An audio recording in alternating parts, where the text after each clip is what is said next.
Ghosts talking to you through a phone sounds scary, but what if those ghosts are trying to help you? That's the story of Black Phone, adapted from the short story of the same name written by Joe Hill, which is a pen name for Joseph King, the son of Stephen King. But interestingly, this movie originally began as a sort of autobiography for director Scott Derrickson, who made a name for himself in horror with Sinister.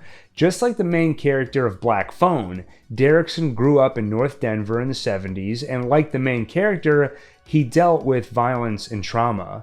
After a few years in therapy unpacking it all, he spoke to his writing partner from Sinister, C. Robert Cargill, about doing a semi-autobiographical movie in the vein of The 400 Blows.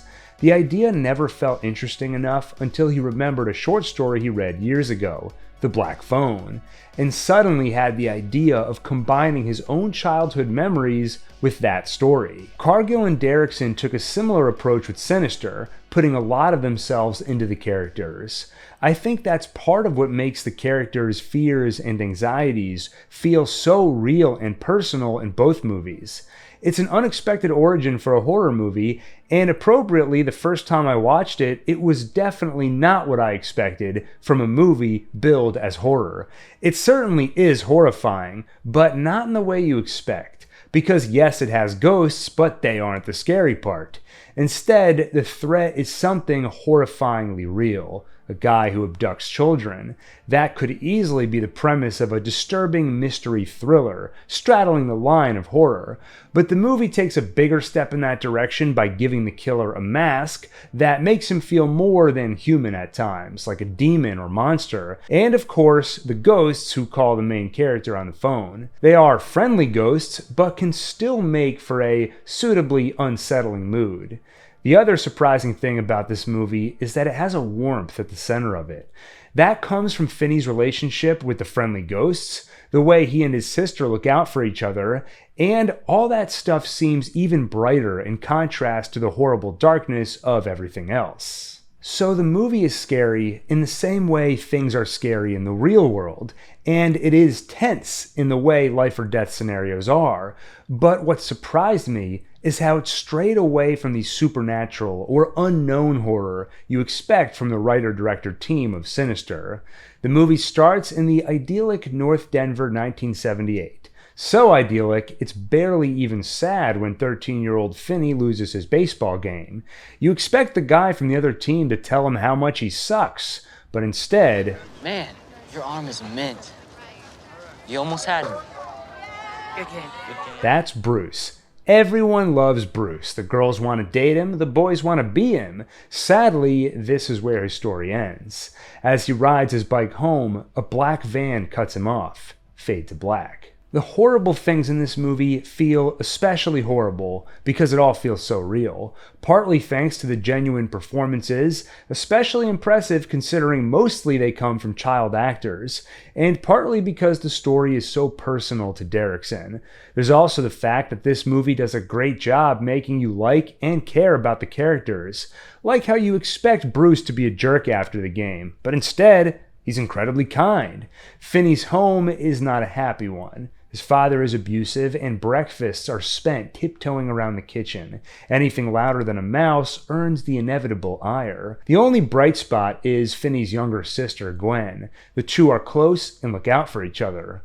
Like Bruce, Gwen's character doesn't play out how you'd expect. Any other movie would have the older brother putting on a brave face for his young sister. There's some of that here, but it's much more of a two-way street. When Gwen startles her father by opening the toaster oven a little too loud, she gives Finney a playful look afterward to lighten the mood. On the walk to school, they spot a fresh flyer for the missing kid, Bruce. Finney, ever the optimist, wonders, new flyers must mean they think there's a chance of finding him, but Gwen knows they won't, at least not the way they want. How does she know? We'll soon find out she is a bit of a clairvoyant. At school, they find the class bully Moose picking on Robin. Moose thinks he's picked an easy target, but Robin knows what he's doing, gets him on the ground and punches him in the face way too many times, 20 by my count. According to Gwen, Robin is the toughest kid in school ever since the Grabber got Pinball Vance Hopper. I wish I could have a nickname like that. No, not the Grabber, the pinball thing. The Grabber is what they're calling the guy behind the abductions. Yeah, Bruce wasn't the first. In class, we meet Finney's pen and his crush. Wow, that is an awesome pen. Where can I get one of those? I can't. Apparently, it's just a prop.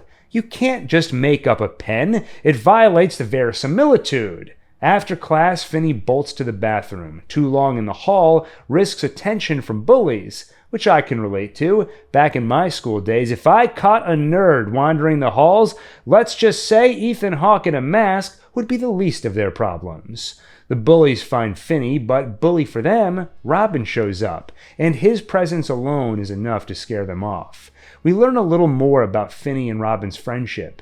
They share a love of movies, and Finney often helps Robin with schoolwork. This movie makes it so easy to get bought into these characters and friendships. Robin has confidence and a proclivity for bullying bullies, but combined with humility, he isn't afraid to ask Finney for tutoring help when he needs it. That all makes him so likable, and then a couple of movie references sell the friendship, because who hasn't bonded with someone over movies? I've seen Texas Chainsaw Massacre Friday Night. You seen it? It's the best. Ever. Better than Enter the Dragon. Well, okay, maybe second best. Meanwhile, Gwen gets taken out of class by a couple of detectives. Apparently, she told Amy Yamada, the missing Bruce's sister, about a dream she had. She saw Bruce taken by a man with black balloons in a van.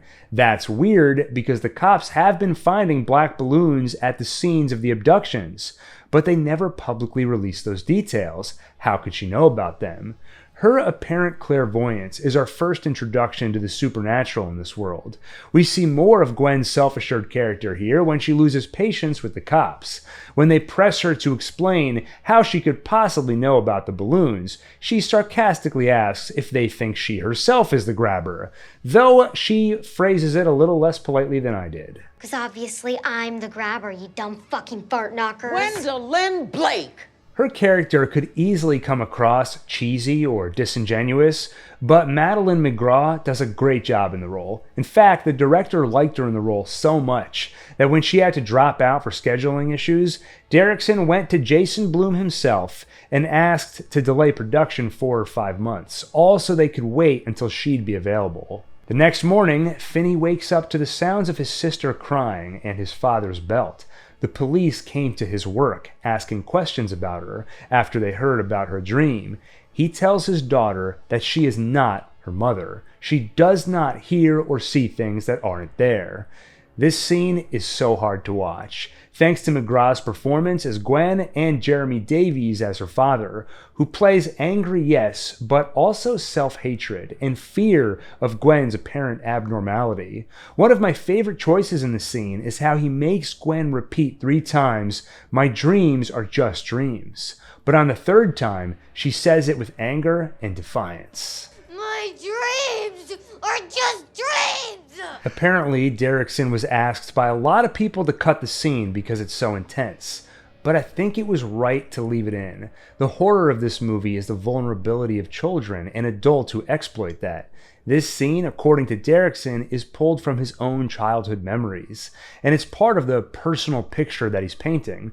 Of course, it's hard to watch, but every awful thing in this movie feeds into the catharsis that comes later. Elsewhere in town, Robin is walking when he comes upon a man and a black van. Fade to black. When Robin doesn't come home, everyone knows what happened. It was the Grabber. That night, Finney asks Gwen if she can try to do her dream thing. Maybe she can find Robin, but it's not really something she can control. But she does try. She even asks Jesus for help. The next day, with no Robin around, the bullies have free reign on Finney, until Gwen, the Mikasa to Finney's Aaron, shows them what a rock does to teenage boys' skulls. Fucking cocksucking cowards! Such a great character. Things get better in class because today is the day they get to dissect frogs, and Finney gets his crush as a partner. Do kids still dissect frogs in school? I'm sure kids these days can't handle it. Back in my day, we had to kill the frogs ourselves. And first, they'd make us give them names and bond with them, all to teach us a valuable lesson. Sometimes in life, You have to kill your friend, cut them open, and find their nictating membranes. On the walk home, things only get better because Finney happens upon a magician with a black van and black balloons. Yes, this is the grabber, and he does grab Finney, then lock him up in the basement, where yes, there is a black phone which isn't connected to anything, yet somehow it rings. Finney picks up, but is interrupted by the grabber who tells him to hang up. This is a good time to shout out Ethan Hawke's performance. Sometimes he speaks in a childish voice, at other times he's more straightforward in his menace, but a degree of it is always present, and it's especially uncomfortable given how genuine his performances feel. When the grabber leaves him, Finney screams, but the soundproofing ensures silence to the outside world. He explores his surroundings, looking for a way out, but quickly decides he really is trapped. Until he gets a call, and this time there is a voice on the other end that whispers his name. Finney hangs up, until it rings again, and this time he listens. Who is on the line? The person speaking doesn't remember his own name, because that's the first thing you lose. But he met Finney once. Your arm is mint. You almost had me. Yes, that's Bruce. And although the dead are not a threat in this movie, there is still something unsettling about them. The confusion in how they can't remember their own names, the whisper at first, like he's struggling to get through from the other side, and the repetition. He'll say, "Your arm is mint," multiple times, but not in a way that seems intentional, and not with the emotion or inflection a living person would use. Without getting explicit about the experience of death, the movie implies an uncomfortable in-between state, where you're there but fading, and that's not a fun thing to think about. Bruce provides Finney some useful information. There's a section of the floor in the hallway where the tile is loose. Finney should dig down underneath the foundation. Bruce himself tried, but there wasn't enough time for him to dig up and out the other side. That night, Gwen has one of her dreams. She sees Bruce, his abduction, Finney shouting for help from inside a house. Which house? She wakes up in the middle of the night and goes looking, but no luck yet. In that house, Finney gets to work on the dirt. The sun comes up, the grabber drops off breakfast and forgets to lock the door behind him, but the phone rings and a voice warns Finney not to take the bait. This isn't Bruce, but another dead boy named Billy. This time, we see his image, while Finney only hears his voice. He warns that the grabber is waiting at the top of the stairs with a belt, waiting for Finney to give him an excuse to use it. Sure enough, he is up there waiting, no shirt, and the frown on his mask turned downside up. I don't actually know if that made sense. What I'm trying to say is that the expression on his mask is now a frown rather than a smile. We see 3 versions of it in the movie, one with no mouth, one with a smile, and one with a frown. On top of that, sometimes the grabber wears the top half and sometimes he doesn't. The mask itself was designed by Tom Savini, a legend in makeup and special effects. He worked on the original Dawn of the Dead, Friday the 13th, and more. The next time Finney gets a call, it's Billy again, with more info. When he was down there, he tore a long cable loose from where the wall is separated from the floor. What is Finney supposed to do with it? As an answer, the unseen spirit points a bottle at the window. Perhaps Finney can use the cable to get out that window. At school, Gwen is allowed a nap at the nurse's office, where this time she dreams of Pinball Vance and gets a better look at the house. Time to hit the road and search again. In the basement, Finney manages to get the cable around the window bars, but the weight of him climbing that cable pulls the bars off, sending him tumbling to the floor. I appreciate how while the ghosts obviously help Finney, they aren't a cheat code that lets him off the hook from having to save himself. They'll tell Finney, for example, you should use the cable on the window, but he still has to figure out how. He can't exactly lasso it up there, but he comes up with the idea of taking a rolled up carpet and threading the cable through so he can better guide it into position. Back home, Gwen asks her dad about the dreams. If they contain truth, maybe they could help find her brother, but her dad warns, her mother saw things too, and eventually the dreams told her to do things, terrible things, so she took her own life. Her father does actually help her though, taking her for a ride to look for the house she saw in her dreams. More of that complexity. Their father is a bad man in a lot of ways, but not in every action he takes. The detectives are also investigating, asking around the neighborhood. At one house, they find Max, Deputy So-and-so from Sinister. Derrickson decided to bring James Ransone back to bring some levity to the movie. Max turns out to be a wannabe detective, though he's done good work, mapping out all the abductions and getting a general idea where the grabber must live. The detectives might give him some credence, but they also notice the lines of cocaine on the coffee table. They leave, and as he gets rid of that coke by stashing it into his nasal cavity, the camera pans down to Finney in the basement. Wait a minute, what? So this whole time the grabber has been overly stressed, like things are going wrong in a way they haven't before, and he talks about how no one can hear you scream in the basement, but specifically he said, he won't hear you. Now we know why. His brother Max is crashing with him upstairs, but Max is either too dumb or clouded by drugs that while deep into research on where to find the grabber, he hasn't realized he's living with him, and that the latest missing kid is in the basement. I have to admit, the character is funny, and this is a movie that risks straying so dark it's unenjoyable, but I don't know, the absurdity of this character might be over the line. Ultimately, it isn't much of a factor though, since he doesn't actually have that much screen time, so it's more of a nitpick. That night, the grabber tries the same old trick. Leave the door open and hope Finney takes the bait. Only this time, the grabber falls asleep, and Finney knows it because another ghost boy, Griffin, tells him so.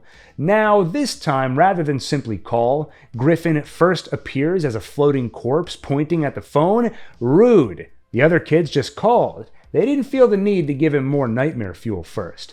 This is something that happens with horror movies that aren't quite horror movies. It's like they're uncomfortable with their ambiguous place in the genre, so they try to become more firmly horror by inserting these creepy elements, even if they don't necessarily make sense. I felt somewhat similarly with the movie Weapons. Watch that review to see what I mean. Before Finney can try to creep out of the house while the grabber is asleep, Griffin also tells him more about the killer's methods. Finney asks why he isn't dead yet, and Griffin explains how first, the grabber needs you to play naughty boy, as in you need to do something wrong so he can beat you, then he can move on to his favorite part.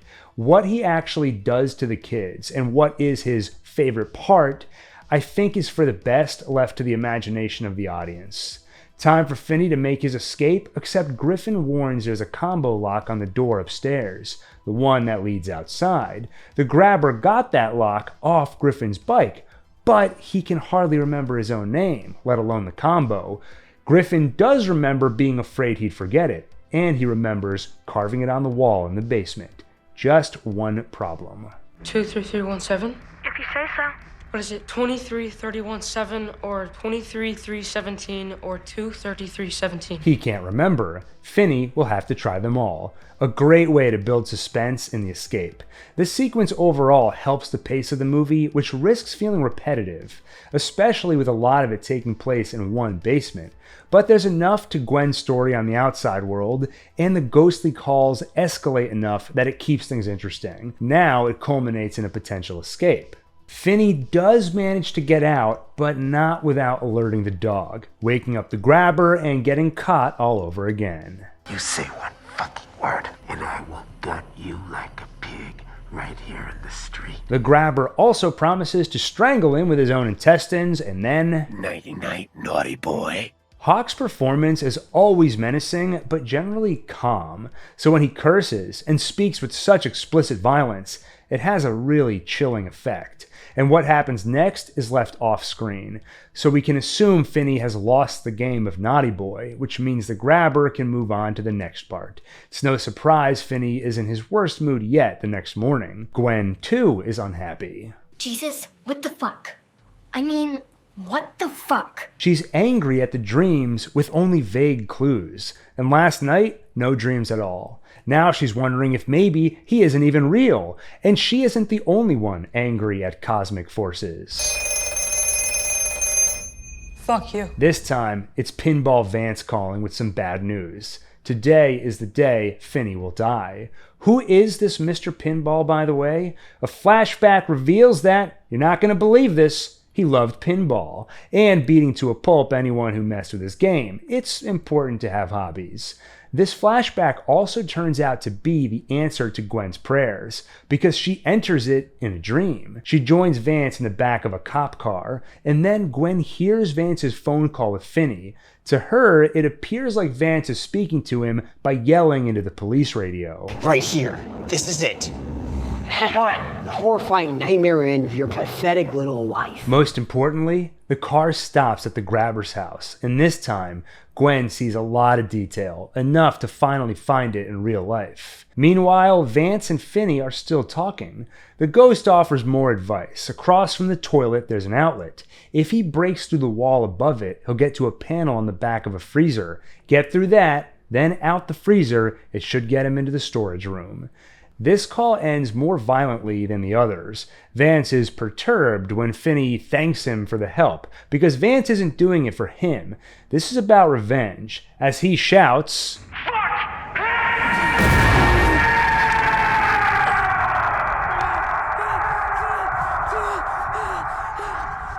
It's as though some invisible force yanks him back into darkness. This reiterates that feeling. The ghosts don't have free reign to do as they please. They can cross over to the other side for moments, they can reach out, but eventually they get pulled back. Finney manages to get through the wall, the panel, but once he's in the freezer, finds that it's locked from the outside. Another dead end. Now he's about ready to give up, except one more call, this time from a friend. Robin. Finney hasn't seen any of these ghosts, only heard them, but Robin can see him, and he tells Finney that he's been here the whole time, and now he has some final advice to offer. Time to stand up for yourself. Here's the plan. Fill the phone receiver with dirt to give it heft. Then, practice. You raise the phone, take a fast step back, step forward, step back, and swing. It was definitely the right call to save Robin for last. He's the one Finney was most connected to in the real world, and his appearance lands with so much impact because it's also when Finney is at his lowest point. He's been through hell. Every step of the way, it seems like there might be a way out, and then it's yanked away from him. So to have this friend show up now and impart one last lesson on how to fight, it's so impactful and imprints that theme onto this movie. Resilience. It was especially impactful actually seeing Robin in the scene, training alongside him, and it wasn't in the original script. In the original, he was just there as a voice. But on set, Derrickson realized it would be better with the visual, so they had the actor Miguel Mora fly back, and I think that was definitely for the best. Under Robin's guidance, Finney practices the attack maneuver again and again, until they say goodbye and hang up this final call. Finney fills the phone with dirt and makes some other preparations. Not just him though, Gwen also finds the house. She's sure of it because there are a bunch of ghost kids in front of it. Also, Max finally realizes that his brother's house, the house he's crashing in, is right in the middle of where he suspects the grabber lives. So he works up the nerve, heads to the basement, and spots Finney, right before the grabber puts an axe in his skull. It's Dick Halloran from The Shining all over again. Or groundskeeper Willie from The Shining. All right, Looney, show me what you got. The grabber turns to Finney and calls for his dog, but the grabber has no idea what he's up against. Finney uses everything the ghosts gave him. He trips the grabber with that cable, so he falls down the hole Finney dug in the dirt, breaking his foot on the metal bars from the window, waiting for him at the bottom of the pit. Finney beats him with the phone, removes his mask, and turns him into a screaming mess. Finally, he strangles him with the phone cable itself, but just before he dies, it rings again. The ghosts are back to taunt him, laugh at him, and enjoy Finney's revenge on their behalf. Once the grabber is dead, Finney pacifies the dog with steaks from the freezer, enters the combo in the lock upstairs, and finally leaves the house. During the final call with Robin, the ending was already set up, and I had no doubt Finney would persevere over the killer, but the movie goes the extra mile by tying everything together in a satisfying way, where each ghost kid's contribution plays a role. The dirt pit, metal bars, cable, and even the steaks from the freezer. Plus, there's the additional catharsis of the kids' presence on the final call, getting to share in Finney's victory. The cops, meanwhile, led by Gwen, find the house, but it's an empty house, because the grabber has two houses across the street from each other. One where he lives and keeps the current victim locked in the basement, and this one where he buries the bodies. When Finney leaves the other house, he finds them outside. He finds Gwen, and they embrace. Their dad even joins them and begs their forgiveness, which goes along with what Derrickson told the actor he wanted out of his performance. Per the commentary, I don't want you to play him as a villain. I want you to play him as a man in pain. Further on the commentary, Derrickson says the Black Phone is about childhood trauma, but also children's resiliency. Gwen's resilience in the face of her father's beating, Finney's resilience, and the resilience of all the spirits who aided him. He goes on to speak about how the movie also contains a message for adults. It's the story of our lives is how we allow pain and suffering to push us either toward terrible things, addictions and escapism and abuse of others, or we let it push us toward growth. It isn't explicitly in the movie, but you can assume the grabber didn't come up with things like Naughty Boy on his own. There's a good chance he was once a victim of abuse as well. Cargill said this in his interview with Creative Screenwriting. The grabber is the child of trauma, much like Finney and Gwen, but he allowed that trauma to transform him into a monster. He has ritualized his killings, hinting at a similar previous abuse that makes him what he is. And if his brother suffered some of that abuse too, we see another way things can go. The grabber became an abuser, and his brother became a drug abuser. Finney and Gwen, with their resilience, are on a better path. And there's some indication the grabber had that option too when he was younger. He says to Finney at one point about the phone, "It doesn't work, not since I was a kid." So as a child, maybe he was getting calls too, offering similar assistance, but he went a different way. That ghost kid also told Finney the grabber hears the phone too, but he doesn't want to believe it. So even as an adult, he still hears the calls but ignores them, an echo from childhood, a reminder of who he's become and what he could have been, an echo that he's chosen to ignore. Back in school, Finney gets a little victory lap, strolling with confidence and even talking to the girl. Hi, Finney. I'm a Finn. That brings us to the end. You might have some questions about the supernatural elements in the movie. Are there any theories or explanations? Given Gwen and her mother's visions, clearly this is a world where some people, maybe you can call them psychics, are sensitive to grander forces, a combination of remote viewing, clairvoyance, and speaking to spirits of the dead. Perhaps Finney also has some of that sensitivity, so when ghosts try to reach out, he's one of the few who can hear them. Finney even asks one of the ghosts, "Did the phone ring for you?" And he answers, "It rang, but none of us heard it." So my assumption is only those who are psychically sensitive could have heard it. Anyway, Black Phone 2 is around the corner, so Cargill and Derrickson may expand on things there. We'll see, and I'll see you back here after that movie comes out for another breakdown. Month of Terror continues tomorrow with Insidious.